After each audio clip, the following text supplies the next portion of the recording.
नमस्कार दोस्तों, स्वागत है आपका टॉप ट्रेंडिंग जीके में। आज हम एसएससी एमटीएस का पेपर डिस्कस करने वाले हैं। ये पेपर आपके 5 अक्टूबर से लेकर 2 नवंबर तक 42 शिफ्ट के अंदर हुए थे। तो आज हम इसमें सबसे पहला पेपर जो कि 5 अक्टूबर को हुआ था पहली पारी में, वो डिस्कस करने वाले हैं। और ये पेपर आपको एसएससी जीडी में भी फ़ायदा कर सकते हैं, क्योंकि एसएससी ही जीडी का और एमटीएस दोनों का एग्ज़ाम करवाती है। तो इस प्रकार के क्वेश्चन आपको एक बार कर लेने चाहिए। सवाल नंबर 1, और यहाँ पर आपको एक सरलीकरण का सवाल दिया गया है। वीडियो कंटिन्यू करें उससे पहले मैं आपको बता दूं दोस्तों, आप किसी भी कॉम्पिटिटिव एग्जाम्स की तैयारी करते हो, अपनी तैयारी को परखने के लिए टाइम मैनेजमेंट हो गया, कॉन्फिडेंस लेवल है, सही डायरेक्शन देने के लिए, स्मार्ट वर्क के तौर पर अपने तैयारी को नेक्स्ट लेवल तक ले जाने के लिए मॉक टेस्ट लगाना बहुत ज़्यादा जरूरी है। मॉक टेस्ट के लिए टेक्स्ट बुक इसलिए बेहतरीन प्लेटफॉर्म है।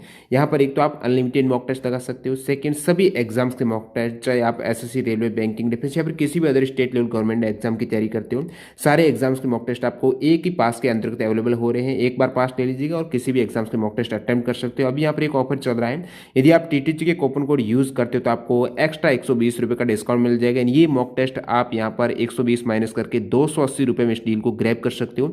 12 मंथ की बजाय अभी आपको 14 मंथ की वैलिडिटी मिल रही है। तो लिमिटेड टाइम के लिए ऑफर है। डिस्क्रिप्शन बॉक्स में लिंक है, यहाँ पर टेक्स्ट बुक ऐप, वेबसाइट दोनों पर टीटीजी के कूपन कोड यूज करते हुए इस ऑफर का आप लाभ उठा सकते हो, जहाँ पर सेम एग्जाम पैटर्न पर ये मॉक टेस्ट आपको अवेलेबल हो जाते हैं। तो ऐसे सवालों में हम क्या करते हैं, सबसे पहले हमें अंदर वाला ब्रैकेट सॉल्व करना पड़ता है। तो मैं इस ब्रैकेट को अलग से सॉल्व कर लेता हूं पहले। सबसे पहले तो यहाँ आपको 1/4 दे रखा है, माइनस 1/3 इंटू 1/5 दे रखा है। इन दोनों साइन में कौन सा पहले होगा? मल्टीप्लीकेशन का साइन सॉल्व होगा। तो यहाँ तो 1/4 ही रहेगा, यहाँ 1/15 हो जाएगा। दोनों का एलसीएम जब हम लेंगे तो नीचे 60 आ जाएगा। 15 माइनस आप 4 करोगे तो हमारे पास 11/7 60 वैल्यू आ जाएगी। तो इसकी वैल्यू हमारे पास आ चुकी है 11/60। एक चीज़ तो ये। अब इस ब्रैकेट को आपको बाहर किस से मल्टीप्लाई हो रखा है? 3/4 से मल्टीप्लाई हो रखा है इस प्रकार से। और यहाँ आपके पास क्या है? 11/80 भाग इस प्रकार से दे रखा है। यहाँ पर आपके पास जब आप इसको भिन्न में चेंज करोगे तो ये 11/6 आ जाएगा। ये हो चुका है। अब हम इसको और सॉल्व करेंगे तो क्या होगा? अब देखो यहाँ पर आप क्या करते हो, इस 3 से ये कट जाएगा 20 बार, ठीक है, 20 बार। तो यहाँ आपके पास बटा 11/80 भाग 11/80, और यहाँ पर भी आपका मान आ चुका है 11/6 आ चुका है। इस प्रकार से आ चुका है हमारा। अब देखो हम भाग के साइन को मल्टीप्लिकेशन के साइन में चेंज करते हैं तो संख्या क्या होती है? उल्टी हो जाती है, जो साइन के बाद में होती है। तो साइन के बाद में क्या है? 11/80 है, तो ये 80/11 हो जाएगा। यहाँ पर भी भाग का साइन है, इसको भी जब हम मल्टीप्लिकेशन के साइन में करेंगे तो इसके बाद वाली संख्या उल्टी हो जाएगी, तो 6/11। तो ये 11 से 11, 80 से 80 कट चुका है, तो इसका मान आपके पास आ चुका है 6/11। तो इस पूरे ब्रैकेट का जो मान है हमारे पास आ चुका है 6/11। अब देखो हम इसके बाहर भी कुछ है और इधर इस ब्रैकेट में भी कुछ है। तो देखो इस प्रकार से दिया गया है। सबसे पहले इस मिश्र भिन्न को भी हम सरल भिन्न में चेंज कर लेंगे। तो जो सबसे पहले दे रखी है ये भिन्न, इसको चेंज करते हैं तो कितना आता है? 11 और 4 15, 15/11 आ जाता है। फिर यहाँ पर एक भाग का साइन है, फिर ब्रैकेट स्टार्ट होता है, यहाँ 6/11 और लास्ट में हमारे पास बचा है 9/11। इस प्रकार से दे रखा है। जब आप इस अंदर वाले ब्रैकेट को सॉल्व करोगे एलसीएम लेकर तो ये भी 15/11 आ जाएगा, और बाहर भी 15/11 है, ठीक है। इस प्रकार से बाहर भी 15 और बीच में भाग का साइन। अब देखो 15/11 को जब आप 15/11 से भाग दोगे तो कितना मान आएगा? 1 मान आएगा। तो आंसर कौन सा हो जाएगा? ऑप्शन नंबर 1 हमारा आंसर हो जाएगा। सवाल नंबर 2, लंबवर्तीय शंकु के आकार का एक पात्र है जिसकी त्रिज्या और गहराई बराबर है।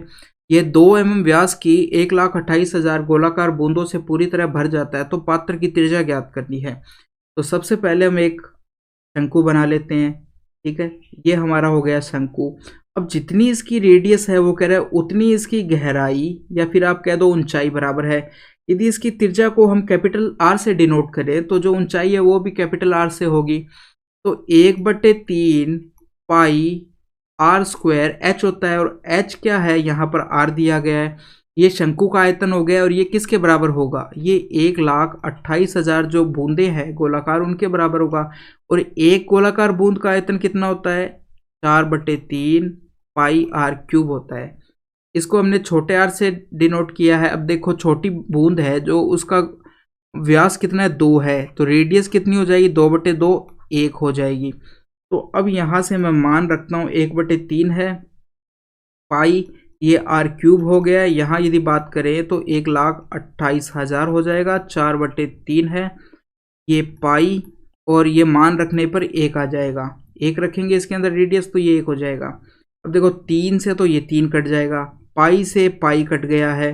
अब हमारे पास इधर तो क्या बचा, आर क्यूब बचा है, कैपिटल आर क्यूब, और इधर क्या बचा है, जब आप इस 4 को इससे मल्टीप्लाई करोगे तो 512,000 बच जाएगी। तो यहाँ से ये 512 है जो क्यूब है, किसका क्यूब होता है, 8 का क्यूब होता है।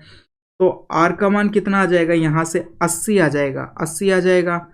ये जो 80 मान आया ये किसके अंदर आया, क्योंकि रेडियस यहाँ पर mm में दी हुई थी तो ये 80 आया है, mm के अंदर मान आया है। यदि हम इसको सेंटीमीटर में चेंज करना है तो हम mm में क्या करते हैं, 10 से डिवाइड कर देंगे तो 80/10 करोगे तो यहाँ से 8 सेंटीमीटर आपका आंसर आ जाएगा, जो कि ऑप्शन नंबर 2 है। सवाल नंबर 3 में एक विक्रेता एक वस्तु की बिक्री को बढ़ावा देने के लिए साधारण ब्याज के सिद्धांत को लागू करता है।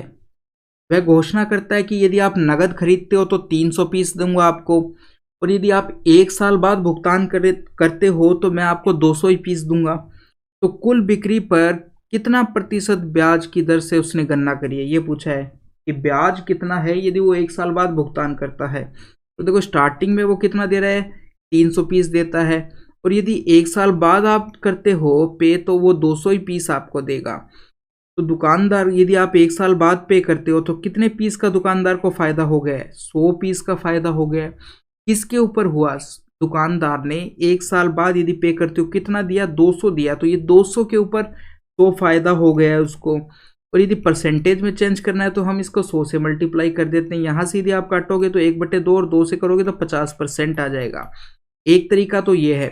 दूसरा आप इस प्रकार से सोच सकते हो कि स्टार्टिंग में वो 300 दे रहा है, 1 साल बाद वो 200 पीस देता है, ठीक है। मूल्य की यदि हम बात करें पर पीस की तो ये उल्टा हो जाएगा कि 200 यहाँ पर 300, ये अनुपात में इनको यदि सरल करते हैं तो 2:3 आ जाएगा, और सरल करने पर तो अब देखो 2 का 1 पीस कितने रुपए का है, 2 रुपए का है, और 1 साल बाद जो यदि पे करता है तो कितने में बेचता है, वो 3 में बेचता है, यानी कि कितने प्रतिशत कितना लाभ लेता है, 1 का लाभ कमाता है वो, यदि वो 1 साल बाद पे करता है। 1 का लाभ, और 1 पीस की प्राइस कितनी है, 2 है, तो 2 1 जो लाभ है किस पर, 2 पर, और परसेंटेज के लिए हम 100 से मल्टीप्लाई कर देंगे, यहाँ 50% आपका आ जाएगा। तो ऑप्शन नंबर यहाँ से 1 हो चुका है। सवाल नंबर 4 में क्या दिया गया है, ठोस लंबवर्तीय बेलन का संपूर्ण पृष्ठीय क्षेत्रफल इतना दे रखा है, इसके आधार का व्यास 21 सेंटीमीटर दिया है, तो इसका आयतन हमें ज्ञात करना है। देखो यदि आपसे कहा जाए तो देखो एक तरीका तो ये है कि पाई आर, आयतन क्या होता है किसी लंबवर्तीय बेलन का, पाई आर स्क्वायर एच होता है, पाई आर स्क्वायर एच होता है। अब मैं यहाँ पर मान रखता हूँ 22/7, आर आपको कितना, यदि डी 21 दे रखा है, व्यास 21 दे रखा है, रेडियस कितनी हो जाएगी, 21/2 हो जाएगी, 21/2 हो गई, और h है, h का मान अभी तक निकला नहीं है, तो ये आ चुका है हमारे पास। अब आप नीचे देख सकते हो, यदि मैं 7 से काटूंगा तो ऊपर 3 आ चुका है, ठीक है, यहाँ पर 1 3 आ चुका है। अब नीचे मेरे पास क्या बचा है, 2 बचा है, 2 बचा है, और कुछ भी नहीं बचा। तो ऊपर जो 21 में जो 3 था ये 3, और यहाँ पर से एक 3 है, ये कटेंगे नहीं, यानी जो आंसर आएगा हमारा उसमें कितना, 3 और 3 9, 9 तो होगा ही उसके अंदर, और क्या होगा, यहाँ देखो ये ऊपर 11 है, नीचे 11 नहीं है, तो ये 11 भी नहीं कटेगा, यानी कि जो हमारा आंसर है उसमें 9 भी होगा और 11 भी होगा। अब हम आंसर चेक करते हैं किसके अंदर 9 और 11 है। जब आप पहला आंसर चेक करते हो 4 और 5, इन दोनों को देखो, सबसे पहले मैं 11 का चेक कर रहा हूँ, 11 से देख रहा हूँ कि कौन सी संख्या विभाजित है। तो जब पहला ऑप्शन चेक करते हैं, 4+5 करोगे 9, और 8+1 करोगे तो 9। अब यदि इन दोनों को घटाते हैं, 9 - 9 0 आता है, तो ये हमारा 11 से डिविजिबल है, तो ये हमारा ऑप्शन हो सकता है। दूसरा चेक करते हैं, 3 और 7 10 हो चुके हैं, और एक और ये भी ऑप्शन हो सकता है। अब इसको चेक करते हैं, 5 और 2 7, और 2 और 8 10, 7 10 तो 3 बचता है, ये ऑप्शन नहीं होगा, ये कट चुका है जब हम 11 का डिविजिबिलिटी रूल चेक करते हैं। ऑप्शन नंबर 4 की बात करें तो 5 और 2 होते हैं 7, और 3 और ये भी 7, तो घटाने पर आता है 0, तो ये भी 11 से डिविजिबल हो सकता है। 3 ऑप्शन आ चुके हैं हमारे पास। अब हम 9 का डिविजिबल चेक करते हैं। तो 9 के लिए क्या करते हैं, सभी अंकों को जोड़कर उसमें 9 का भाग दे के देखेंगे। तो 4 और 8 कितना हो गया, 12, 12 और 5 17 और 1 18, 18 में 9 का पूरा पूरा भाग जा सकता है, तो ये ऑप्शन हो सकता है। इसमें आप 9 का भाग दोगे तो क्या, 3 और 9 12 और 7 18, और 3 और 9 12, 12 और 7 19 और 1 20, 20 में 9 का भाग नहीं जाता है, तो ये ऑप्शन नहीं होगा। अब ये ऑप्शन है ऑप्शन नंबर 4, इन तो पहले ही कट हो चुका था। इसमें 9 का चेक करेंगे तो 5 और 3 8, 8 और 2 10 और 4 14, 14 में भी 9 का भाग नहीं जाता, तो ये ऑप्शन कट हो चुका है। अब हमारे पास बचा है केवल एक ऑप्शन, ऑप्शन नंबर 1, तो ये हमारा आंसर हो जाएगा ऑप्शन नंबर 1।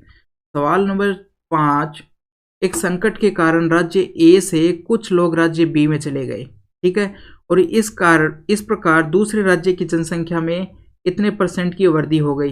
हालांकि बाद में वे सभी राज्य ए में वापस लौट आए, तो गणना करें कि राज्य बी की जनसंख्या में कितने प्रतिशत की कमी हुई है। स्टार्टिंग में क्या था, देखो 19.96 है, ये लगभग 20 के बराबर है, तो मैं इसको 20% भी मान सकता हूँ, ठीक है, क्योंकि ये 20 कितना कम है, 20 से 0.4% कम है, तो हमने इसको 20% मान लिया। अब स्टार्टिंग में बी राज्य में देखो ये 20% है, ये भिन्न में कितना होगा 1/5, तो मैं कहता हूँ कि स्टार्टिंग में यदि बी राज्य की बात कर रहा हूँ, बी राज्य की बात कर रहा हूँ कि 5 लोग थे, तो कितना बढ़ा, एक बढ़कर अब राज्य की जनसंख्या कितनी हो चुकी है, 6 हो चुकी है, 5 से 6 हो चुकी है, और वृद्धि कितने की हुई है, 1 की वृद्धि हुई है, ठीक है, तो अब हो चुकी है 6। अब वो कह रहे हैं कि ये वापस है ना, जो 1 बढ़ा है, अब ये वापस चले जाते हैं ए के अंदर, ए राज्य के अंदर, तो पूछा है कमी कितनी होगी। अब क्यू आर जो कमी है 1 की, वो 6 के ऊपर होगी, तो जो ये कमी हुई है किस पर हुई है, 6 पर हुई है, 1 की कमी 6 पर हुई है। परसेंटेज के लिए हम 100 से मल्टीप्लाई कर देंगे, और 1/6 कितने परसेंट के बराबर होता है, ये 16 सही 2/3% के बराबर होता है, या फिर हम कह देते हैं 16.66% के बराबर होगा। तो ऑप्शन नंबर किसके बराबर आ रहा है, लगभग ऑप्शन नंबर 2 देखो आप, 16.64, तो ऑप्शन नंबर 2 हो जाएगा हमारा यहाँ से। सवाल नंबर 6, एक कॉलेज में 2012 में सामाजिक विज्ञान के विभिन्न क्षेत्रों में डिग्री कोर्स के प्रथम वर्ष में प्रवेश लेने वाले छात्रों की संख्या इस प्रकार थी। अर्थशास्त्र में 96, मनोविज्ञान में 84, इतिहास में 160, राजनीति विज्ञान में 120, समाजशास्त्र में 125। विभिन्न विषयों में छात्रों के वितरण को पाई चार्ट के माध्यम से दिखाया गया है, और इसका आपको अध्ययन करना है और आंसर देना है। अब देखो, हम सबसे पहले तो ये जो विषय लिखे हुए हमारे यहाँ पर लिख लेते हैं। देखो, अर्थशास्त्र में 96 है, मनोविज्ञान में 84 है, इतिहास की बात करें तो 160 लोग हैं, उसके बाद में राजनीति विज्ञान में 120 है, और समाजशास्त्र की बात करें तो 125 है। इस प्रकार से लिख लिया। और सवाल पढ़ते हैं। 2013 में समाजशास्त्र में छात्रों में से 20%, 2013 में समाजशास्त्र के छात्रों में से 20%, राजनीति विज्ञान के छात्रों में से 25%, अर्थशास्त्र के छात्रों में से 1/6 दूसरे कॉलेज में स्थानांतरित हो गए, ठीक है। यानी कि इस जो समाजशास्त्र में कितने लोग हैं, 125 है, इसका 20%, 10% इसका कितना होगा, 10% की यदि बात करूं तो 12.5 हो जाएगा, और 20% कितना होगा, देखो 10% तो इसका होगा पीछे से एक स्थान के बाद दशमलव लगा दी, 12.5 हो गया। 20% कितना होगा, इसका डबल, तो ये वो हो जाएगा 25। तो 25 जो है, 125 में से 25 लोग कहाँ चले गए, दूसरी 25 में से दूसरी कॉलेज में चले गए। 125 में से 25 लोग दूसरी कॉलेज में चले गए, तो यहाँ पर कितने बचे हैं, अब 100 लोग बचे हैं। अब दूसरी बात करते हैं राजनीति विज्ञान की। राजनीति विज्ञान के छात्रों में से 25% चले गए, तो 25% चले जाएंगे, तो यहाँ पर कितना बचेगा, 90 बचेगा, 90 बचेगा, क्योंकि 25% इसका देखो 50% 60 होता है, और यदि उसका आधा कर दोगे तो 25% 30 होता है, 30 लोग चले गए, तो 120 में से 30 घटाओगे तो 90 बचेगा। ये हो चुका है। अब अर्थशास्त्र के छात्रों में से 1/6 दूसरे कॉलेज में स्थानांतरित हो गए। अर्थशास्त्र के कितने गए? 1/6।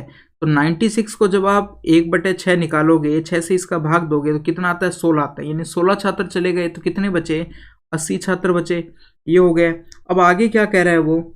आगे क्या कह रहा है? और दूसरे कॉलेज से छात्रों के इस कॉलेज में स्थानांतरित होने के कारण इतिहास के छात्रों की संख्या में 10% की वृद्धि हो गई। अब इतिहास के जो छात्र है दूसरे कॉलेज से इस कॉलेज में आ गए और इससे क्या हुआ कि इसमें 10% की वृद्धि हो गई। 10% इसका कितना होगा? 16 होगा, तो 16 की वृद्धि हो गई, तो ये हो जाएगा 176 हो चुका है। ये 176 हो चुका है। इसके अतिरिक्त समाजशास्त्र के शेष छात्रों में से 10% और मनोविज्ञान के शेष छात्रों में से 1/7 छात्र अर्थशास्त्र में स्थानांतरित हो गए। समाजशास्त्र के शेष छात्रों में से समाजशास्त्र के शेष कितने? 100 बचे। 100 में से भी अब 10 कहाँ पर स्थान? 100 में से अब 10%, 100 का 10 ही होता है। 10% कहाँ चले गए हैं? 10% अर्थशास्त्र में स्थानांतरित हो गए हैं। अर्थशास्त्र में स्थानांतरित हो गए, यानी इसके अतिरिक्त समाजशास्त्र के 10% अर्थशास्त्र में 10% स्थानांतरित हो गए। तो यहाँ पर तो 10 जुड़ जाएंगे और यहाँ से हम 10 कम कर देंगे। ठीक है। और आगे क्या कह रहा है? मनोविज्ञान के शेष छात्रों में से 1/7। मनोविज्ञान में कितने छात्र है? 84। तो 84 में से 1/7 स्थानांतरित हुए हैं। 1/7 यदि आप 7 का भाग दोगे तो 12 आएंगे। 12 लोग भी इधर जा चुके हैं, तो यहाँ कितना बचेगा? 12 घटाने पर 72 बचेगा। यहाँ टोटल कितना हो चुका है? यहाँ 102 हो चुका है। यहाँ कितना हो चुका है? 90 हो चुका है। अब वो क्या कह रहा है? 2013 में वितरण का प्रतिशत करने वाले पाई चार्ट में इतिहास को निरूपित करने वाले क्षेत्र का केंद्रीय कोण क्या है? इतिहास देखो, इतिहास का कितना है? 176 है। किस में से? टोटल में से। तो सबसे पहले तो हमको इन सबको जोड़ना पड़ेगा। जब आप इनको जोड़ोगे तो कितना आएगा? देखो, जब आप इनको जोड़ोगे ना तो यहाँ तो है 2, 2 और 2 4, 4 और 6 10, और ये जोड़ोगे तो पीछे तो 0 आ गई, 10 आया, 1 आई हासिल, 1, ये हो गया 8, 8 और 5 15, 15, 15 और 9 को करोगे तो 24, 24 और 9 करोगे, 24 और 9 33 का 3 आ जाएगा, और आगे करोगे तो 5 आ जाएगा, 3 आ जाएगा, फिर 5 इस प्रकार से 530 आ जाएगा। ठीक है। तो जो ये 176 है इसका केंद्रीय कोण पूछा है। कुल टोटल कितना है? 530। 530 और किस में से निकाल रहे हैं हम? 360 पूरा कोण होता है। तो 176 530 में से कितना है ये पूछा गया है कोण, और पूरा कोण कितना होता है? 360, इसलिए हमने 360 को मल्टीप्लाई किया है।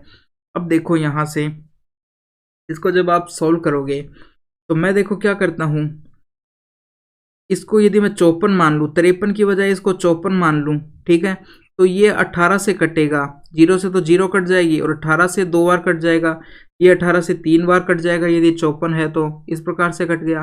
अब मैं जब इससे 3 से यदि इसको काटता हूँ, लगभग काटना है, लगभग में आंसर देना है, तो 3 से यदि काटते हैं तो 5 बार जाता है, 2 और 6 बचे, अब 8, इससे यदि कम कितना आता है? 8 बार, 8 बार जाता है, 8 बार या फिर 9 बार कह सकते हैं, तो 58 या 59, जब आप इसको मल्टीप्लाई करोगे तो कितना आएगा? 6 आ जाएगा, 1 आई हासिल, 6 को 5 से करोगे 30, 6 को नहीं 2 से इसको करोगे तो डबल हो जाएगा, डबल करने पर कितना आता है?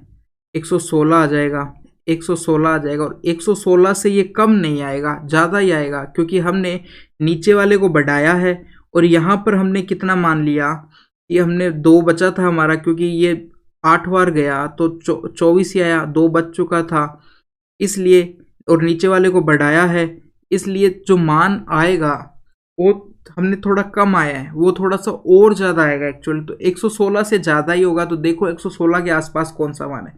116 के आसपास जब हम देखते हैं तो देखो 112 भी आता है और 120 भी आता है, तो कौन सा मान लेंगे?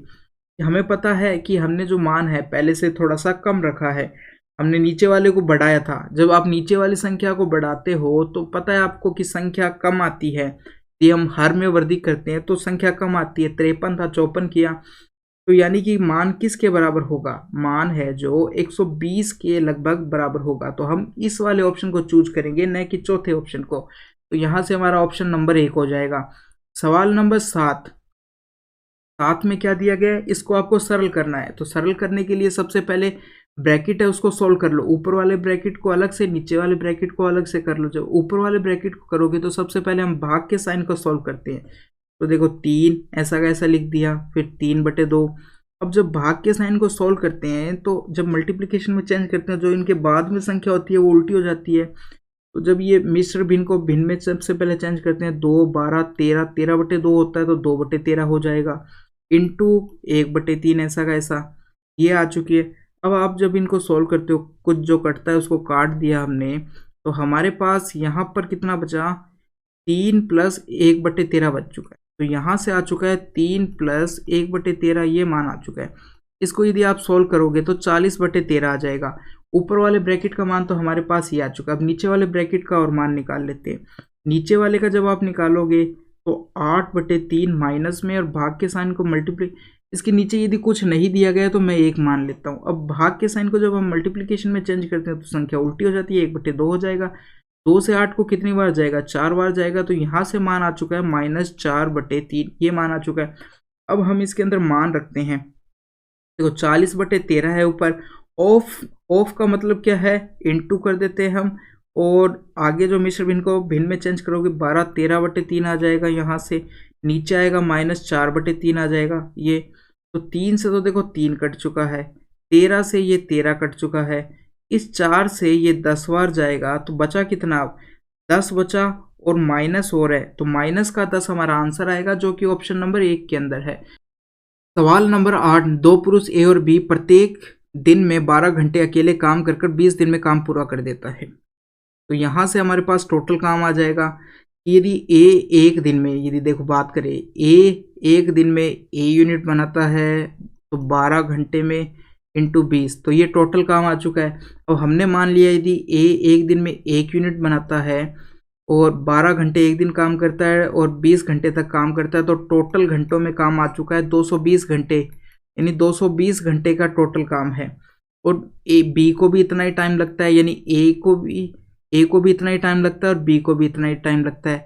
अब वो क्या करते हैं, काम को पूरा करने के लिए यह निर्णय करते हैं कि ए और बी क्रमशः 8 और 6 घंटे प्रतिदिन एकांतर दिनों में काम करेंगे, और जिसकी शुरुआत ए से होगी।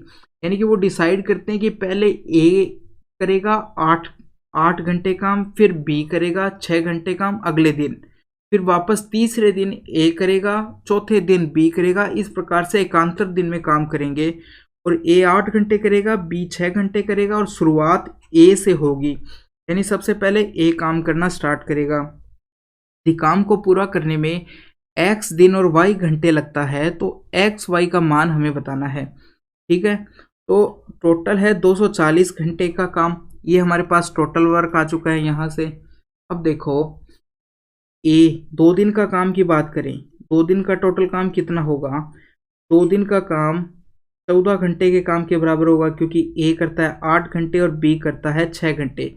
तो ये हो चुका है टोटल 14 घंटे का काम हो चुका है। हमारे पास टोटल काम था 40, तो यहाँ से हमारे पास दिन कितने आ जाएंगे, 240 टोटल काम बट्टे 14 करोगे तो यहाँ से आपके पास दिन आ जाएंगे, कितने आ जाएंगे, जब आप इसमें भाग दोगे तो 17 का तो पूरा चला जाएगा, फिर 2/14 बच जाएगा।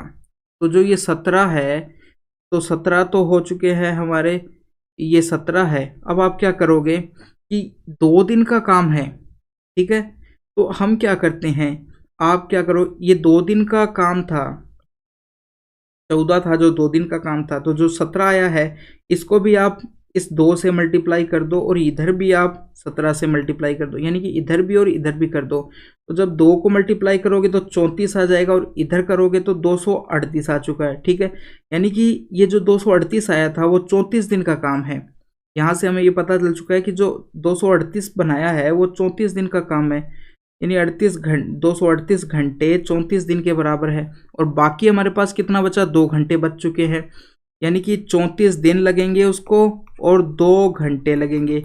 इस प्रकार से ये हो चुका है हमारा आंसर। ठीक है, सवाल नंबर 9, पृथ्वी अपनी धुरी पर 135 डिग्री के कोण से घूमने में कितना समय लगाएगी, यानी सेकंड में बताना है कितना सेकंड कितना समय लगाएगी 135 डिग्री।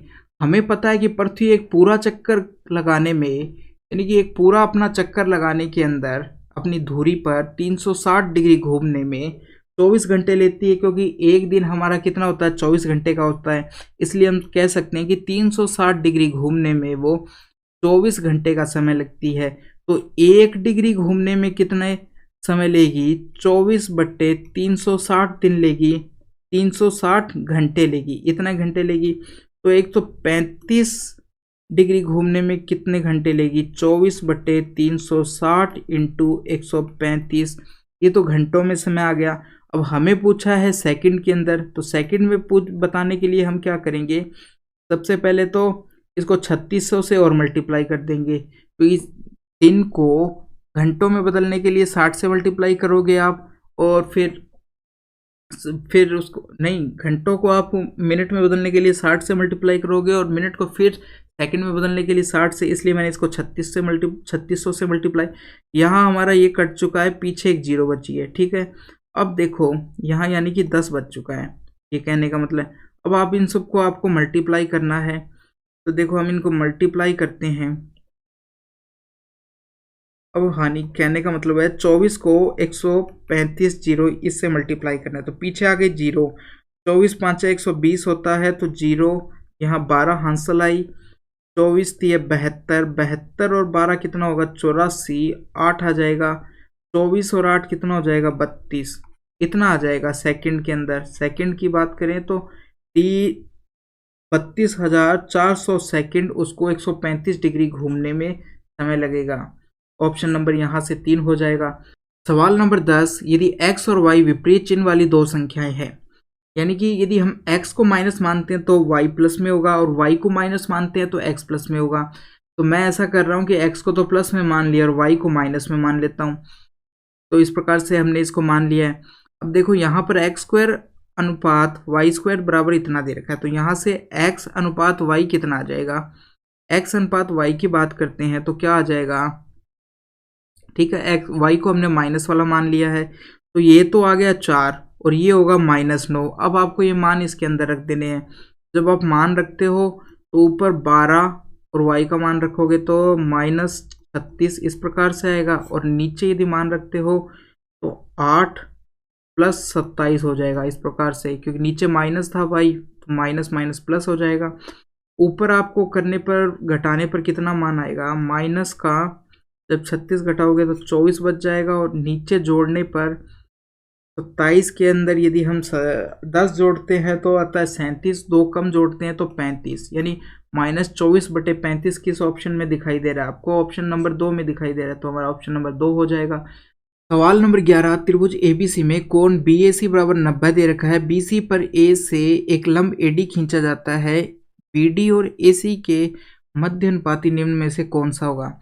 तो सबसे पहले देखो BD और AC की बात करिए तो मध्य अनुपाती क्या होता है, जैसे मेरे पास 3 संख्याएं हैं, 1:3:9, इस प्रकार से 3 संख्याएं हैं। तो देखो यदि ये मध्य अनुपाती है 3, तो हम इसको इस प्रकार से लिख सकते हैं 1/3 बराबर होगा 3/9 इस प्रकार से, यानी कि जो ये अब हम इसकी क्रॉस मल्टीप्लिकेशन कराते हैं तो ये 3 का स्क्वायर है, ये किसके बराबर होगा, 1:9 के बराबर होगा। तो देखो यहाँ से इस प्रकार से हम इसको लिख सकते हैं कि जो बीच वाले का स्क्वायर है वो जो बाहर वाले 2 है उनके बराबर होता है, तो ये हो गया 3 इनका मध्य अनुपाती। अब जब हम त्रिभुज बनाते हैं सबसे पहले ये एक समकोण त्रिभुज दे रखा है आपको, त्रिभुज ABC, जिसके अंदर कौन सा एक कोण समकोण दे रखा है, इसको मैं B मान लेता हूँ, इसको C मान लेता हूँ इस प्रकार से। ठीक है, ये हमने त्रिभुज बना लिया है। अब देखो ये कोण तो 90 दे रखा है, और वो कह रहा है ए से एक लंब D खींचा BC के ऊपर, BC पे हमने एक लंब खींचा है, इस बिंदु को नाम दे दिया है D, ये भी 90 डिग्री है। अब देखो क्या पूछा क्या है, BD यहाँ से यहाँ तक की लंबाई और BC ये पूरी लंबाई, इन दोनों का मध्य अनुपाती पूछा है। तो यदि मैं इस कोण को थीटा मानूं, इस कोण को यदि मैं थीटा मानूं तो क्या होगा? देखो मैं इस पूरे त्रिभुज की जब बात करूं, पूरे त्रिभुज की जब मैं बात करूं, देखो इस ये वाली भुजा पूछी है, इसलिए हम इस छोटे वाले त्रिभुज को लेंगे और एक बड़े वाले त्रिभुज को लेंगे। तो जब मैं छोटे वाले त्रिभुज की देखो बात करता हूं, तो एक दोनों में से हम कॉमन भुजा को लेंगे। तो इन बड़े वाले और इस छोटे वाले त्रिभुज में कौन सी कॉमन भुजा है? ये वाली भुजा कॉमन है, ठीक है, ये वाली कॉमन भुजा है। तो हम इसको लेंगे इन भुजाओं के साथ में जो हमको दे रखी है बी डी बी सी। तो जब छोटे वाले त्रिभुज में देखो, ये वाली भुजा क्या है? कर्ण, और ये जो थीटा के साथ वाली भुजा, ये वाली कौन सी हो गई? आधार हो गई। तो आधार बटे कर्ण कितना होगा? बी डी तो हो गया आधार, और इस छोटे वाले त्रिभुज में कर्ण हो गया ए बी, ये होगा। ये बराबर किसके होगा? बड़े वाले त्रिभुज की बात कर लो, बड़े वाले त्रिभुज में आधार कितना है? ए बी, ये बराबर होगा ए बी बटे कर्ण, कर्ण कितना है? बी सी, बी सी बोल दो या सी बी बोल दो, बी सी के बराबर होगा। ये बड़े वाले त्रिभुज से लिया है, ये छोटे वाले त्रिभुज से लिया है। अब हम इनके क्रॉस मल्टीप्लिकेशन कराते हैं, तो देखो ए बी स्क्वायर बराबर क्या आ जाता है? B D into B C आ जाता है, B D into B C आ जाता है। तो यहाँ पर बी डी और बी सी का मध्यनुपाती क्या हो चुका है? ए बी हो चुका है। आप यहाँ से भी पता कर सकते हो और यहाँ से भी देख के पता कर सकते हो कि बी डी और बी सी का मध्यनुपाती क्या आ चुका है? ए बी आ चुका है। ए बी कहाँ पर? ऑप्शन नंबर 3 के अंदर दे रखा है आपको। सवाल नंबर 12, किसी वस्तु का अंकित मूल्य 400 रुपये, एक दुकानदार इसके अंकित मूल्य पर 12% और फिर 20% की 2 क्रमागत छूट देकर इसे बेचता है। यदि उसे 10% का लाभ होता है तो वस्तु का क्रय मूल्य बताना है। अंकित मूल्य 400, फिर वो 2 क्रमागत छूट 12% और 20% की देता है, और इस प्रकार से उसको 10% का लाभ भी होता है दुकानदार को। तो हमारे पास है अंकित मूल्य 400। अब हम इसके ऊपर क्या है, सबसे पहले छूट देंगे 12% की। यदि आप दोगे तो मूल्य कितना हो जाएगा? 88 हो जाएगा, और 88 बटे 100, 20% की छूट पे कितना हो जाएगा? 80 बटे 100 हो जाएगा। अब देखो ये जो है ये विक्रय मूल्य हो गया, और विक्रय मूल्य देखो यहाँ से कितने के बराबर होगा? ये बराबर होगा, यदि हम यहाँ से देखें कि देखो 100 क्रय मूल्य है तो विक्रय मूल्य कितना हो जाएगा? 110 हो जाएगा। यदि 0 से 0 काट देते तो यानी कि इसका अनुपात ये है। विक्रय मूल्य यदि 11 है तो क्रय मूल्य 10 है। तो ये जो वैल्यू है ये विक्रय मूल्य है, तो हम इसको नीचे लिखेंगे, क्रय मूल्य को ऊपर लिखेंगे। ये हो चुका है। अब यहाँ से 2 0 से 2 0 कट जाएगी, ये 2 0 से ये वाली कट गई है, ठीक है, इस प्रकार से ये कट गई है। अब 11 से ये 88 8 बार जाएगा। अब हमारे पास क्या बचा? 8 को जब 8 से आप मल्टीप्लाई करोगे तो 64 आएगा, और 64 को जब हम 4 से मल्टीप्लाई करेंगे तो 256 आएगा। 256 आपको किस ऑप्शन में दिखाई दे रहा है? ऑप्शन नंबर 1 के अंदर दिखाई दे रहा है। सवाल नंबर 33, दो दोस्त जिनमें से एक दूसरे से 3 गुना अधिक कुशल कामगार है, एक साथ काम करते हुए 6 दिनों में एक काम को पूरा कर लेते हैं। दोनों में से कम कुशल वाला दोस्त उस काम से 2 गुने काम को कितने दिन में पूरा करेगा? यानी कि 2 दोस्त ए और बी है, तो यदि ए एक दिन में 3 बनाता है, बी 1 बनाता है, कि एक दोस्त दूसरे दोस्त की तुलना में कितना कार्यकुशल है? 3 गुना कार्यकुशल है। यानी कि ए 3 बनाता है तो बी 1 बनाएगा। दोनों मिलकर आपस में कितना बना रहे हैं? 1 + 3 बराबर 4 आ चुका है, और टोटल काम कितने दिनों में कर देते हैं? 6 दिन में कर देते हैं। तो टोटल उन्होंने कितनी चीज़ें बनाई? 24। ये हो चुका है, उनका टोटल काम हो चुका है। अब यदि हम इसको, तो वो क्या कह रहे हैं? कम कुशल वाला बी हो गया, 2 गुना काम। टोटल काम कितने दिन का था? टोटल काम था 24, दुगुना काम 48 हो चुका है, और बी एक दिन में 1 बनाता है, कम कुशल है बी एक दिन में 1 बनाता है, तो 48 कितने दिनों में बनाएगा? 48 दिन में बनाएगा। तो यहाँ से ये हो जाएगा, ऑप्शन नंबर 2 हो जाएगा आपका। सवाल नंबर 14, 2 पात्रों में दूध और पानी का मिश्रण कितना? 3:2 दे रखा है एक में, ठीक है, दूसरे में 6:5 दे रखा है, और मिलाने के बाद कितना हो जाता है? 4:3 हो जाता है। तो 3:5 ये कितने के बराबर आएगा? 5 के बराबर आएगा। ये 11 के बराबर आएगा। इनको जोड़ोगे तो 7 के बराबर आएगा मिलाने के बाद, ठीक है।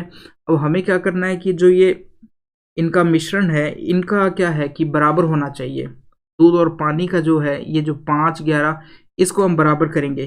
तो यहाँ मेरे को कितने से मल्टीप्लाई करना पड़ेगा, 77 से करना पड़ेगा। यहाँ कितने से मल्टीप्लाई, 5 और 7 35 से करना पड़ेगा। यहाँ कितने से, 5 और 11 55 से करना पड़ेगा। इस प्रकार से मल्टीप्लाई करना पड़ेगा। तो ये तीनों तो बराबर हो चुके हैं। अब मैं यहाँ लेता हूँ, देखो इस 77 को इधर भी, यदि इधर मल्टीप्लाई कर रहा हूँ तो इधर भी करना पड़ेगा। तो मैं जब 2 से इसको मल्टीप्लाई करता हूँ तो कितना आता है, 154 आ जाता है। यदि मैं इसको करता हूँ 35 से मल्टीप्लाई तो कितना आता है, 175 आ जाता है। और मिश्रण की बात करें तो 55 को 3 से मल्टीप्लाई करने पर कितना आ जाएगा, 165 आ जाएगा। तो यहाँ से आप देखो इनको सोल्व करोगे तो आपके पास यहाँ तो 10 बच जाएगा, यहाँ कितना बचेगा, 11 बचेगा। तो जो मिलाने के बाद जो मिश्रण को मिलाया है तो मैं किस अनुपात में मिलाया गया है, 10:11 के अंदर मिलाया गया है। ऑप्शन नंबर 3 हो चुका है यहाँ से। सवाल नंबर 15, एक फल विक्रेता एक बाजार में 10,092 सेब, नहीं 1,092 सेब और 34-32 संतरे लाता है। वह उन संतरों के ढेरों और सेब के ढेरों में इस प्रकार से व्यवस्थित करता है कि हर ढेर में फलों की संख्या अधिकतम हो। यह संख्या ज्ञात कीजिए। तो हमें क्या करना पड़ेगा, हर ढेर के अंदर संख्या बराबर हो और सारे के सारे फल खत्म हो जाए कि लास्ट में जो हर ढेर के अंदर सेब बराबर बराबर संख्या में बटे। ये कहने का मतलब है उसका। सेब के भी ढेर अलग लगाएंगे, संतरे के भी अलग लगाएंगे और दोनों ढेरों के अंदर सेब का चाहे ढेर हो और संतरे के ढेर हो, चाहे सब में बराबर बराबर होंगे। तो ऐसे सवालों के लिए हमें क्या करना पड़ता है, इनका HCF लेना पड़ता है। HCF लेना पड़ता है। अब हम क्या करेंगे, इनका HCF निकालेंगे। ठीक है, तो हमको सबसे पहले ये देखना है कि पीछे देखो इसमें 2 आ रहा है, पूरा HCF तो हम निकालेंगे नहीं। पीछे इसमें 2 आ रहा है और इसमें भी एक संख्या तो है 1092, दूसरी है 34-32। तो अब देखते हैं, तो यहाँ पर 2 दिखाई दे रहा है, यहाँ पर भी लास्ट में 2 दिखाई दे रहा है, यानी कि 2 है। तो यानी कि एक सम संख्या तो बाहर आएगी, सम संख्या तो होगी होगी। जब आप यहाँ पर देखते हो ये वाला ऑप्शन तो कट जाएगा कि HCF में हमारा सम संख्या तो कॉमन आएगी आएगी। ये ऑप्शन तो कट चुका है और बाकी कोई नहीं है। अब देखो हम जब 3 से देखते हैं इसको, अब 3 वाला रूल और चेक कर लो।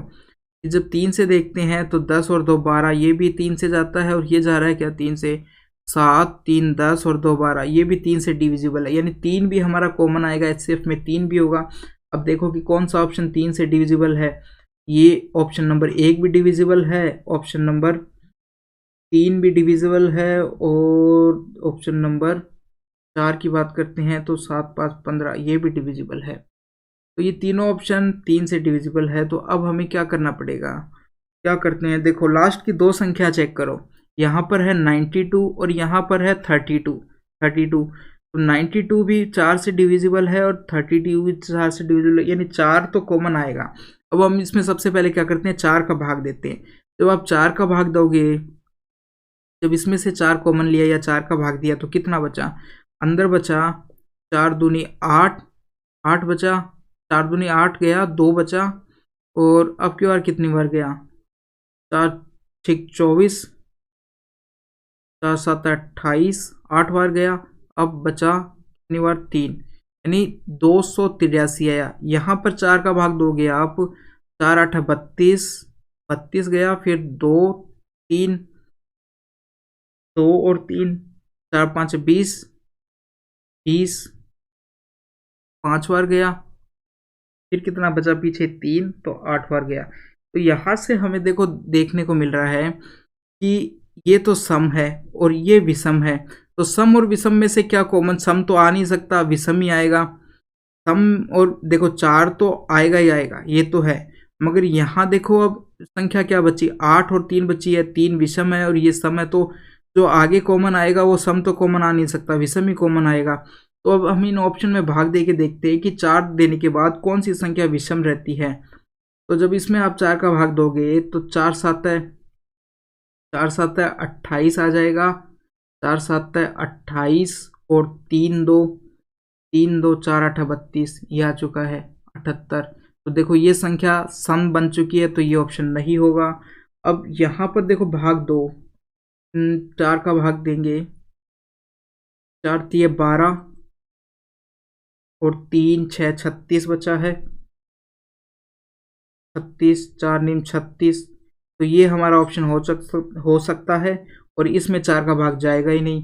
तो देखो कौन सा ऑप्शन होगा, ऑप्शन नंबर 3 होगा, क्योंकि ये तो सम संख्या बची है, सम बचना नहीं चाहिए।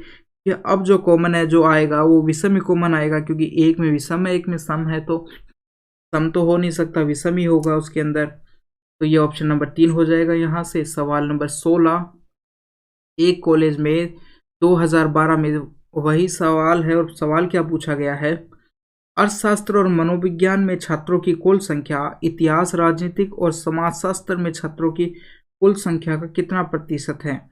यदि हम बात करें अर्थशास्त्र और मनोविज्ञान की बात करते हैं, पहले दो वाले इनको जोड़ोगे तो 180 आएगा, और बाकी 3 को जोड़ोगे तो 160, और ये देखो इनको जोड़ोगे तो 120 और 20 20 20, ये हो चुके हैं 100 300 400 405 आ जाएगा, 405 आ जाएगा।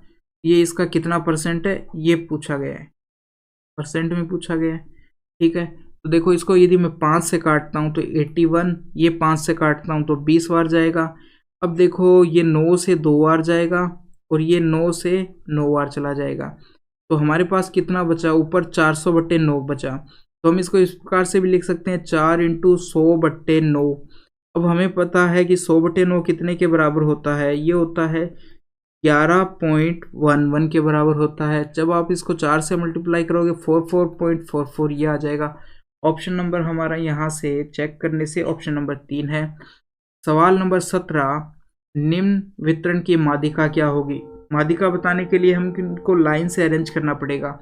सबसे छोटी संख्या 11 है, फिर 13 है, फिर 13 है, तो देखो 11 13, उसके बाद में बात करें तो 16 आएगी, फिर कितनी संख्या आएगी 19 आ जाएगा, उसके बाद में बात करें तो 22 आएगा, फिर 25 आएगा, फिर 27 आएगा, और लास्ट में कितना आएगा 34 आएगा, 34। अब हमने इनको लाइन से अरेंज कर लिया है। अब संख्या गिनते हैं, टोटल कितनी संख्याएं हैं, 4, और ये भी 4। जब सम संख्याएं होती है तो जो बीच की 2 संख्याएं होती है इन दोनों को जोड़कर आप 2 से डिवाइड कर दो। 19 + 22 को जोड़ो और 2 से डिवाइड कर दो। तो अब जब आप जोड़ोगे तो देखो मैं इधर एक ले लेता हूँ 20, और यदि मैं इसमें 22 में 20 जोड़ता तो कितना आता, 42 आता। 42 से 1 कम करोगे तो 41, यानी 41/2। जब हम 40 को डिवाइड करते हैं तो 20 बचता है, एक और है तो यानी कि 20.5 आएगा। 20.5 आपको कहाँ पर, ऑप्शन नंबर 3 हो जाएगा हमारा। क्वेश्चन नंबर 18, यदि मैं किसी वस्तु को 1232 में बेचता हूँ तो इस सौदे में 124% का लाभ प्राप्त होता है, और इसे 527 में बेचने पर मेरे लाभ या हानि प्रतिशत की गणना करनी है। देखो यदि 100% की वस्तु है और उसको लाभ कितने का हो रहा है, 124% का हो रहा है, इसका मतलब उसका विक्रय मूल्य कितना हो जाएगा, 224% हो जाएगा। अब देखो आपको इधर रुपए में वैल्यू भी दी गई है और ये भी रुपए में दी गई है, तो मैं देखो रुपए से स्टार्ट करता हूँ। यदि मेरे को परसेंटेज में 2 वैल्यू दी होती है मैं परसेंटेज से स्टार्ट करता, परसेंटेज में पूछा गया है इसलिए मैं रुपए से स्टार्ट कर रहा हूँ। 1232 कितने परसेंट के बराबर है, 224% के बराबर है। ठीक है, तो 1 कितने के बराबर हो जाएगा, 224/1232। तो 572 में यदि वो बेचता है तो ये किसके बराबर आ जाएगा परसेंटेज की में, देखो 224/1232 इंटू 572 इस प्रकार से लिखेंगे। अब देखो मुझे इनको सॉल्व करना पड़ेगा, तो इनको जब हम सॉल्व करते हैं तो 1224 है, इसको 2 से काटो, सबसे पहले 112 आ जाएगा। इधर यदि आप काटते हो वैसे तो 4 से भी कट जाता है, ये 6 और 1 और 6 ये आ चुका है 616। अब मैं इसको 4 से काटता हूँ, 4 से यदि मैं तो काटता हूँ तो कितना आता है, 4 दूनी 8 आ चुका है, 3 2 4 8 32 आ चुका है। इसको यदि हम काटते हैं तो 4 एकम 4 और 4 5 20 ये आ चुका है। यहाँ से 154 आ चुका है, 54 आ चुका है। अब 100 ये किससे कटेगा, 7 से, 7 से या 14 से ये कट चुका है 2 बार, और ये 14 से 14 एकम 14 14 एकम 14 इस प्रकार से कट चुका है। तो ये आ चुका है, ये 11 से ये कटेगा, कितनी बार जाएगा, 5 और 2 52 बार जाएगा। तो यहाँ से यदि आप मान कितना आ रहा है, 104% के बराबर आ रहा है, यानी वो 572 रुपये में बेचता है, तो ये विक्रय मूल्य 104% के बराबर है। तो उसको लाभ कितना हुआ, यानी कि उसको 4% का लाभ हुआ है। 100 तो उसका क्रय मूल्य था, 104 में 104 उसका विक्रय मूल्य है, तो 4% का लाभ हुआ। तो ऑप्शन नंबर यहाँ से 4 हो जाएगा। सवाल नंबर 19, एक वर्ग का क्षेत्रफल S है, यानी कि देखो एक वर्ग है, वर्ग, और दिए गए वर्ग के मध्य बिंदुओं को जोड़ने पर बनने वाले वर्ग का क्षेत्रफल, देखो इसका तो S दे रखा है आपको। अब इसके यदि मध्य बिंदुओं को मिलाते हैं, मध्य बिंदुओं को मिलाते हैं तो क्या होगा, इसका, इस वाले जो अंदर वाला है इसका क्षेत्रफल आपको A दे रखा है। तो अब देखो हम सबसे पहले भुजा की बात करें, यदि इतना भाग A है, इस बाहर वाले पूरे की आधी यदि 1 है, तो ये कितना हो जाएगा, क्योंकि यदि ये कोण 45 डिग्री है, ये 45 डिग्री, ये एक समकोण त्रिभुज है, तो ये 1:1 के रेशियो में होती है, और जो कर्ण होता है वो √2 होता है। तो यानी अंदर वाले की √2 आ चुकी है, और पूरे बाहर वाले वर्ग की भुजा कितनी आ चुकी है, 2 आ चुकी है। पूरी भुजा कितनी है, 2 आ चुकी है। अंदर वाले की √2 है भुजा। तो हमारे पास बाहर वाले वर्ग का क्षेत्रफल A/S हमको निकालना है। ए वाला क्या है, अंदर वाला, अंदर वाले का कितना आ जाएगा, √2 × √2, बाहर वाले का कितना आएगा, 2 × 2 आएगा।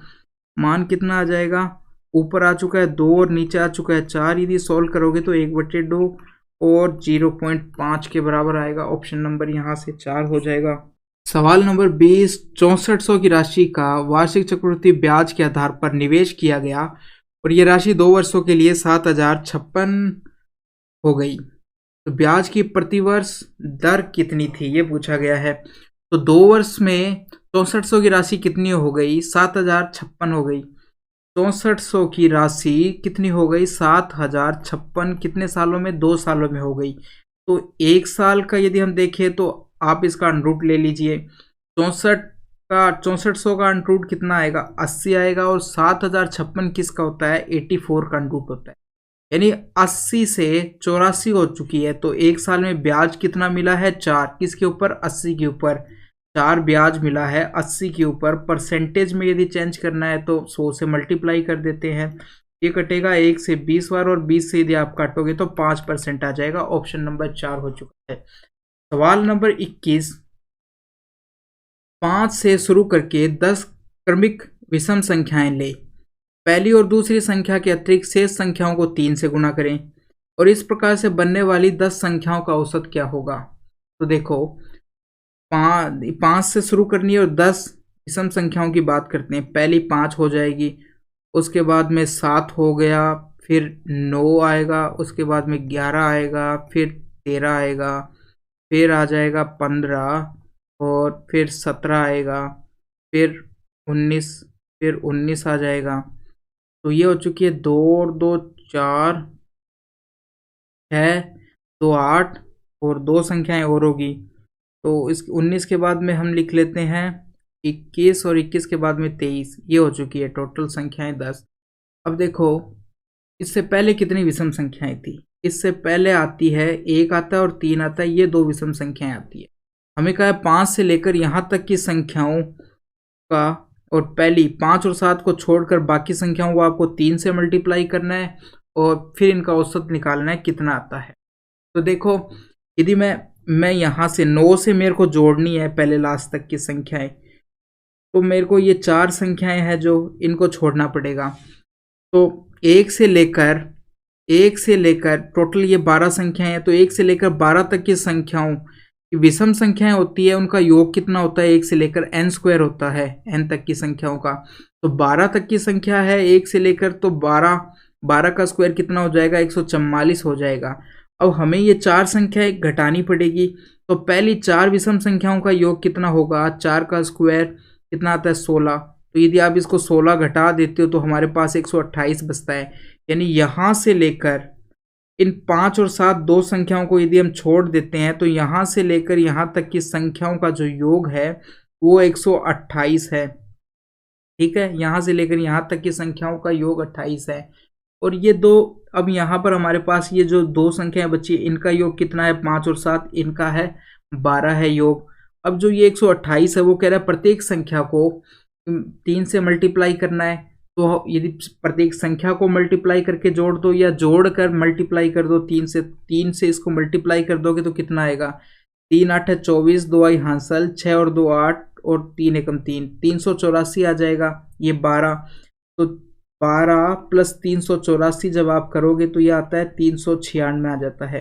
और 396 का जब हमें क्या करना है, औसत निकालना है, तो 10 से डिवाइड कर देंगे। 10 से डिवाइड करोगे तो 39.6 आ जाएगा, जो कि ऑप्शन नंबर 3 है। सवाल नंबर 22 में क्या है कि निम्नलिखित पाई चार्ट का अध्ययन करें तथा उसके बाद पूछे गए प्रश्न का उत्तर दें। पाई चार्ट में उन खिलाड़ियों का बंटन दर्शाया गया है जो 5 खेल ABCD और E खेलते हैं। अब पूछा क्या गया है, यदि खेल C खेलने वाले खिलाड़ी की संख्या 162 है, यानी 54 डिग्री है, जो हमें कितने के बराबर दे रखा है, 162 के बराबर दे रखा है, ये कह रहा है वो। तो A और E खेलने वाले खिलाड़ियों की कुल संख्या के बीच का अंतर कितना है, A और E खेलने वाले खिलाड़ियों के अंतर कितना आ जाएगा, 90 में से यदि आप 72 घटाते हो तो 18 आ जाता है। तो 54 डिग्री बराबर इतना है, तो 1 डिग्री बराबर कितना आ जाएगा, 162/54 आ जाएगा। और 18 डिग्री, तो 18 से मल्टीप्लाई कर दो इसको, 18 से 54 कटता है 3 बार। अब जब आप इसको भाग दोगे 3 का, 3 5 15, 3 चौक 12, तो आ चुका है 54 डिग्री आ चुका है। 54 डिग्री कौन से सवाल में, ऑप्शन नंबर 1 में, तो ऑप्शन नंबर 1 हो जाएगा हमारा यहाँ से। सवाल नंबर 23, एक वस्तु के निर्माण की लागत 24,000 थी। कितनी थी लागत, 24,000 रुपए थी। अब देखो, इसकी पैकेजिंग और खुदरा विक्रेता को इसकी शिपिंग पर 20% खर्च किया गया, यानी कि फैक्ट्री में इसका निर्माण हुआ, निर्माण में 24,000 रुपये लगे, ठीक है। उसके बाद में इसकी पैकिंग करने में और इसको खुदरा व्यापारी तक भेजने में 20% खर्चा और आया, तो ये है 24,000। 24,000 का 10% कितना होता है, 2400 रुपये होता है। तो 20% कितना, इसका डबल 4800 हो जाएगा, यानी 4800 रुपये और खर्चा आया। अब ये जोड़ देंगे, इसके अंदर जोड़ दिया। अब इसके ऊपर निर्माण ने 50% का लाभ किया, निर्माता ने, तो इतने पे उसने कितने का, 50%, तो इसका 50% कितना होता है, 50% का लाभ कमाया, यानी कि इसको इतना तो उसको लागत पड़ा, और इस पे 50% कमाया, तो 50% इसका और जोड़ दो। अब इसका परसेंट इसको आधा करते हैं, तो 14400 आ जाएगा। जोड़ोगे तो 00 12 1 आई हासिल, 12 1 13 1 आया, ये आ चुका है 4,42,200 आ चुका है, ठीक है। जबकि खुदरा विक्रेता ने क्या किया, इसे 20% की हानि पर बेचा। अब देखो, ये खुदरा विक्रेता के पास पहुंच चुका है, अब वो इसे क्या करता है, 20% की हानि। तो देखो, इसका 10% कितना होगा, 4320 हो जाएगा। 20% कितना हो जाएगा, इसका डबल कर दो, 8640 इतना हो जाएगा। अब इतने परसेंट की हानि हुई है, यानी वो इसमें से कम करके बेचता है उसको। इसमें से आप घटा दो, इतना घटाओगे तो 0, यहाँ 6, ये हुआ 7, तो 5 आ चुका है, ये 9 9 4 1 3, यानी इतने के अंदर वो बेचता है। तो खुदरा विक्रेता ने यह वस्तु किस मूल्य में बेची, तो 34,560 में बेची। कितने में बेची, 34,560, ऑप्शन नंबर 1 हो जाएगा यहाँ से। सवाल नंबर 24, एक तूफान के दौरान हवा की गति 10 की पावर 5 mm प्रति सेकंड है और हवा में निलंबित धूल के एक कण को 1 किलोमीटर की यात्रा करने में कितना समय लगेगा, ठीक है, 1 किलोमीटर। अब देखो, यहाँ पर जो सबसे पहले तो क्या दिया गया, हवा की गति, तो हमें चाल दे दी गई है, कितनी है, 10 की पावर 5 mm प्रति सेकंड दी है। अब दूरी कितनी दी है, दूरी की बात करते हैं तो 1 किलोमीटर दिया है। अब हम 1 किलोमीटर को mm में चेंज कर लेते हैं, क्योंकि हमें चाल है जो mm प्रति सेकंड में दी है। mm में करने के लिए जब आप इसको मीटर में करोगे तो क्या करते हैं, 1000 से आपको मल्टीप्लाई करना पड़ेगा जब हम मीटर में चेंज करते हैं, और मीटर को जब एमएम में करते हैं तो फिर 1000 से मल्टीप्लाई करना पड़ेगा। यानी कि कितनी आ गई पावर, 10 की पावर 6 आ गई है दूरी एमएम के अंदर, एमएम के अंदर। तो अब हमें पूछा है कि समय कितना लगा, सेकंड के अंदर बताना है। तो समय बराबर क्या आ जाएगा, दूरी बट्टे चाल। दूरी कितनी है, 10 की पावर 6, और चाल कितनी है, 10 की पावर 5। तो यहाँ से कितना बचा, यहाँ से बचा 10 सेकेंड। कितना बचा, 10 सेकेंड। 10 सेकेंड किस में है, ऑप्शन नंबर 1 में है। तो ये हो चुका है नंबर 1। सवाल नंबर 25, एक खुदरा विक्रेता सप्ताह के सभी 7 दिनों में अपना आउटलेट खोलता है। ठीक है, 7 दिन वो अपनी दुकान खोलता है। ये देखा गया कि शनिवार और रविवार के दिनों के लिए उसकी कुल औसत बिक्री 300 है। यानी शनिवार को और रविवार को वो 300 रुपए कमाता है, और शेष 5 दिनों के लिए कुल बिक्री का औसत 200 रुपए है। तो शनिवार से शुरू होने वाले एक महीने का, महीना किस से शुरू हो रहा है, शनिवार से होने वाले एक महीने में यह पाया गया कि कुल बिक्री 7000 थी। वह महीना निम्न में से कौन सा हो सकता है। यानी कि कुल बिक्री आपको दे दी है 7000। तो देखो कि शनिवार से, देखो वो कह रहा है महीना शुरू हो रहा है, सबसे पहला दिन शनिवार, और शनिवार के बाद रविवार। तो इन 2 दिनों में तो वो 300 रुपए की कमाई करता है। बाकी 5 दिन है, वहां पर वो 200 रुपए कमाता है। तो 200 को 5 से मल्टीप्लाई कर दो। ये 2 दिन का तो टोटल कितना आ चुका है, 600 रुपये आ चुका है। और इन बाकी 5 दिनों का कितना आ चुका है, 1000 आ चुका है। यानी एक सप्ताह की बात करें तो कितना कमाता है, 1600 रुपये वो एक सप्ताह के अंदर कमाता है। अब एक महीने में कम से कम 4 सप्ताह तो होते ही है, 4 सप्ताह तो होते ही हैं, 4 7 28 दिन तो होते ही हैं। तो हम इसको जब एक सप्ताह, एक महीने, ये तो आ चुका है एक सप्ताह का, ठीक है। अब जब 28 दिन का यानी 4 सप्ताह की बात करते हैं, सप्ताह की बात करते हैं, 4 सप्ताह का जब आपको निकालना है तो कितना होगा, 1600 इंटू 4 करोगे तो कितना आ जाएगा, 16 चौको 64, 6400 हो जाएगा। तो यानी कि 4 सप्ताह के अंदर वो कितना कमा लेता है, 6400 रुपये की बिक्री करता है कुल। कितने की, 4 सप्ताह के अंदर 6400 रुपये की बिक्री करता है। ठीक है, 4 सप्ताह यानी 28 दिन में। तो महीना देखो 28 का भी हो सकता है, 29 का भी हो सकता है, 30 का भी हो सकता है, 31 का भी हो सकता है। और टोटल बिक्री उसने कितने की करी है, 7000 की करी है, 7000 की करी है। जबकि हमें जो अभी तक मिला है वो 6400 ही मिला है, 6400 ही मिला है। तो यानी कि वो 28 दिन का तो हो नहीं सकता, क्योंकि 28 दिन में तो वो 6400 रुपये कमा पाता है। अब जब 28 दिन पूरे हो गए तो अगला दिन फिर कौन सा आएगा, वापस से शनिवार, क्योंकि महीना शनिवार से स्टार्ट हुआ था। तो 28 दिन, 4 सप्ताह पूरे हो चुके हैं। अब अगला दिन वापस शनिवार आएगा। तो जब शनिवार की यदि बात करें, शनिवार की बात करें तो 300 रुपये और जोड़ दो आप इसके अंदर, 300 और जोड़ोगे तो कितना हो जाएगा, ये 6700 हो जाएगा। 6700, अभी भी 7000 नहीं पहुंचा। अब रविवार को, और रविवार को कितना और कमाता है, वो 300 रुपये कमाता है। तो ये हो चुके हैं 7000। तो यहाँ से हमें पता चला है कि टोटल 28 प्लस 2 दिन और लगे, यानी कि महीना 30 दिन का है। अब 30 दिन का महीना कौन सा होगा, देखो फरवरी तो होता है 28 दिन का, जनवरी, फरवरी, मार्च, मार्च होता है 31 दिन का। ठीक है, ये होता है 31, जनवरी भी होता है 31। तो वो कौन सा महीना होगा 30 दिन का, अप्रैल महीना होगा 30 दिन का। तो अप्रैल महीना होगा 30 दिन का। तो यहाँ से हमारा ऑप्शन नंबर कितना हो जाएगा, 2 हो जाएगा। तो दोस्तों यहाँ पर हमारा आज का पेपर कंप्लीट हो चुका है। और यदि आपको ये पेपर अच्छा लगा और कैसा लगा ये भी आप बताएंगे, और यदि अच्छा लगा तो लाइक कर देना। थैंक यू दोस्तों।